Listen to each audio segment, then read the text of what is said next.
বন্ধুসকল আপোনালোকৰ কাৰণে এটা ভাল খবৰ আগতে আমি 10 টকাত পানী খাইছিলো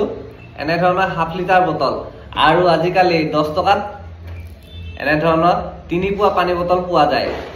এই পানী বটলটো দেখিছে কিমান ধুনিয়া ইয়াৰ নামটো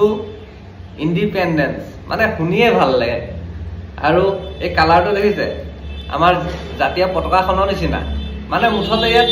অশোক চক্ৰ এটা থকা হলে জাতীয় পতাকাই হৈ গল হয় যি কি নহক আমাৰ কাৰণে ধুনিয়া পানী বটল এটা উলিয়াইছে আমাৰ যাতে প্ৰফিট হোক আমি তাত বেয়া পোৱা নাই যোৱাকালি বজাৰলৈ যাওঁতে হঠাৎ মই দেখা পালো এনে ধৰণৰ ফটো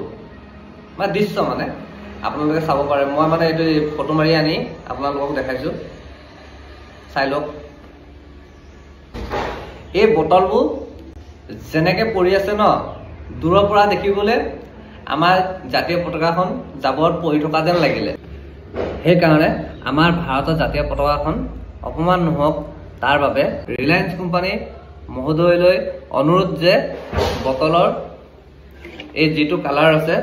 এটো চেঞ্জ কৰি দিয়ে যাতে গাইস কালাৰটো চেঞ্জ কৰিব লাগে নে নালাগে যদি লাগে কমেন্ট কৰা শেয়াৰ কৰা যাতে সকলোৱে এই কালাৰটোৰ ওপৰত প্ৰশ্ন কৰে ৰিলায়েন্স কোম্পানী